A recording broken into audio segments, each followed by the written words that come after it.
administration, I guess that's what it's called. And he eventually became president of the New York City Library. No, first before that, of the college. President of Hunter, yeah. Oh, Yeah. which one? Hunter. Hunter College. Yeah, That's but, right. but now he's one step. He knew where to be at the right time. So he became president of, being president of the New York City Library is sort of the top of the heap in the Social world. social world in New York City. And it's, so one day this was just I don't know, 6, 7, 8 years ago, we made a date to go see him at the library, So he was there. It took quite a bit of doing to get an appointment. And he says, grand room. Do you know the library? It's down on 44th Street. And I said, well, how do you like your job? He said, well, I have a board of 135 people. And they all are used to having their way. A bit like it was, not quite in that status. No, that's what I said to People Lavinia. there We have to get some people here together who are used to having their way. Yeah. And they're the ones who are the movers and shakers. And they didn't necessarily agree with each other, but they made it, that's, So there was Lavinia Shanklin. She was hostess for the meeting. And Katie Blodgett. She was a renowned physicist at the research lab. Yeah. And she lived on Church Street. And Elizabeth Joyce, whose husband Warren Joyce was very instrumental in the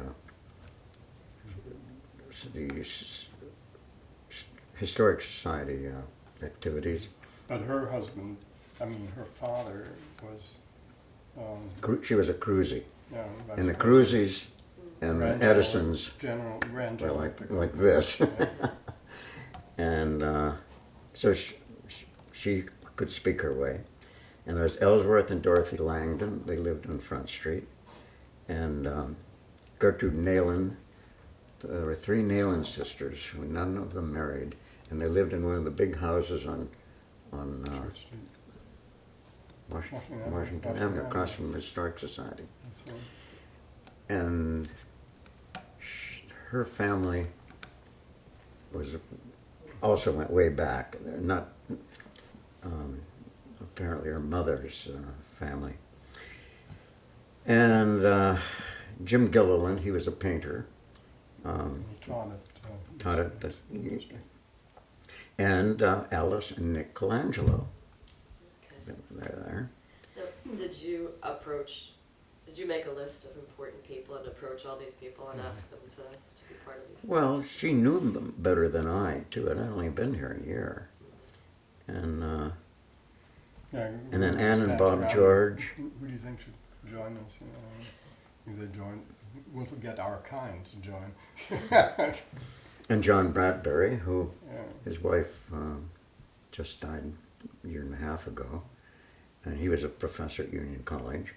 And next door, Bill Quinn lived there. He was a judge in the city. And then Mary and Giles Vandenboger and myself. And that's the 16 people. So we had a gang there too, a big board that were used to getting their way. Now, who actually thought of using the stockade as the name for the neighborhood? That's a good question. I think maybe Eddie, as he described it and said, it's still got a fence around it. And He was too young. pardon?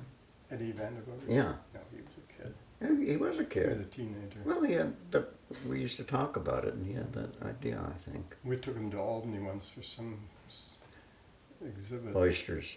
And we went to a fish fry, and he had deep fried oysters and chocolate milk. We never forgot it. What do you want to drink? Chocolate milk. Anyhow, the first meeting was very successful.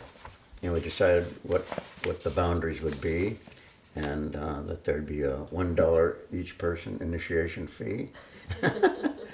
And we'd set up a education committee, and so we set up committees, and hammered out a bylaws, the Constitution and bylaws. And we met a month later, and everybody approved all the committee's work, and we were in business. So, and amazingly, it's still going on. Now she's running the show. And we realized, at that time then, what we thought we had here. And it was really kind of a movement that was already rumbling In America. and in the background of people. I don't think people really realize how relatively new historic preservation is here in this country. But there's Beacon Hill, and there was Society Hill in Philadelphia, and then there was Providence. So there was sort of only a few New Orleans, major cities. New Orleans, Bouquet, yeah, Georgetown, Buckeye, Washington, Beacon Hill in Boston. Yeah. New York City's. No, they never had a district. I don't think they were. They- Yeah, the village wasn't. So it was quite a new idea, and to tell people that we're Yeah, going to but take you- some of your rights away, It's a hell of a you thing can to own the sell. house, but Yeah. you can't do with it what you want, because it really doesn't belong to you. It's for you to use It's the and Commonwealth. preserve and take care of and move it on to the next generation. You can't destroy it. And wow. Do you really want that? And it's So- hard to sell. So here's the formation of this idea, and you have to set up some kind of an organization to communicate the idea. You have to get organized. And The New York legislature had just passed an enabling act which enabled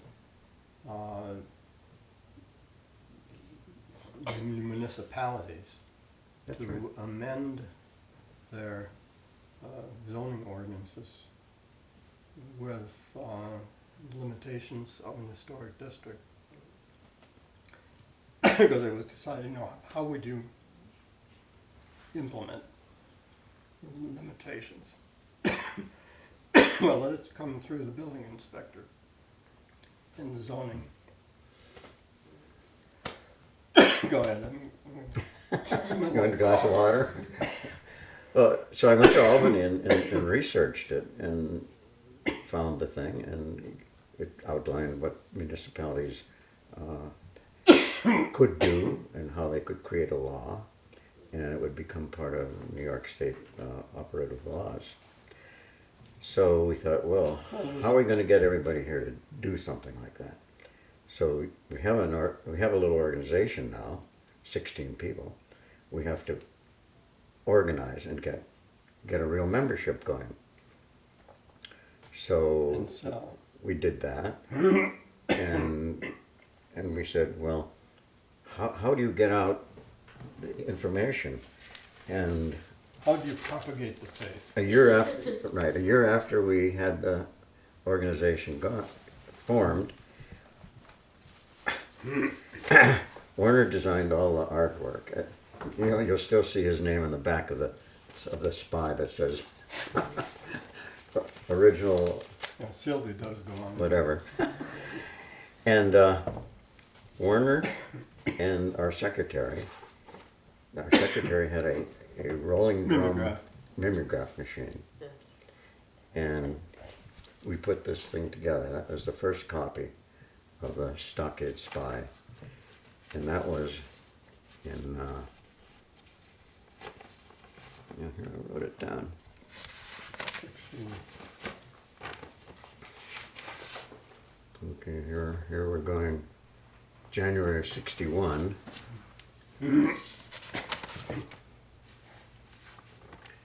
And the organization was just founded in 57.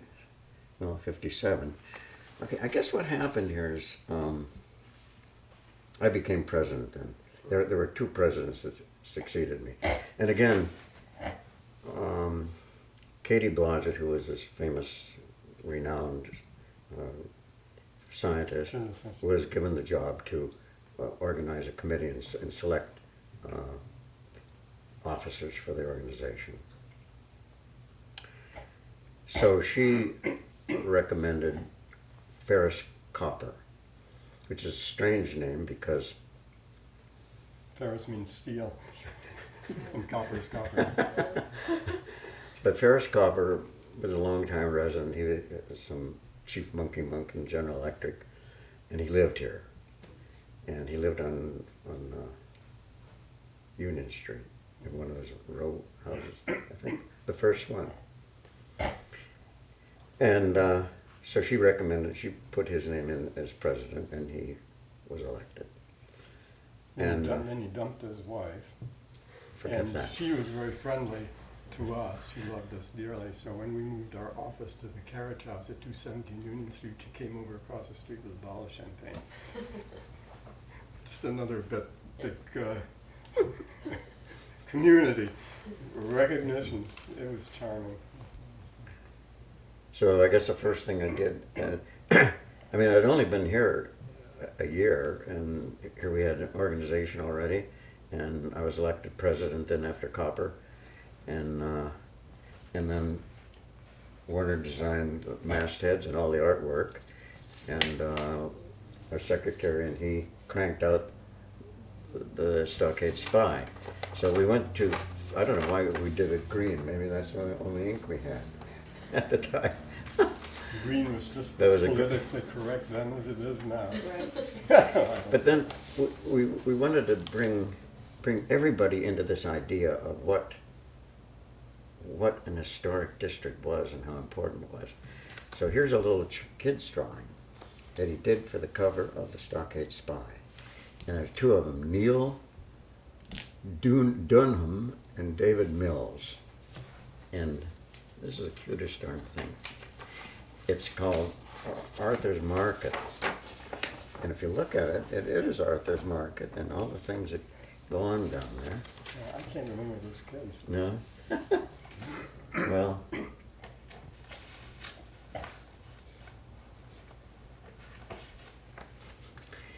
Diddy Quinn, What we're who really trying to work up here, all of this chatter is that, people just sort of assume there it is.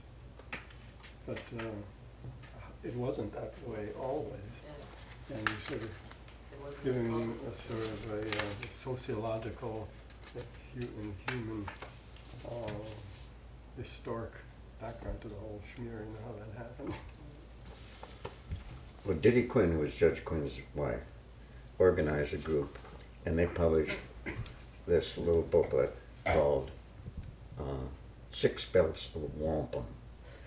And there are drawings in it that this boy did some, and each page has, here's the old bridge over the river. Here's what the stockade looked like when it was built, and and here are all the flags under which the neighborhood existed. So then we said, great idea. We're going to sell flags. You have number of your houses are plaqued by the Historical Society already. So you know the date the house was built. So let's research the date of the flag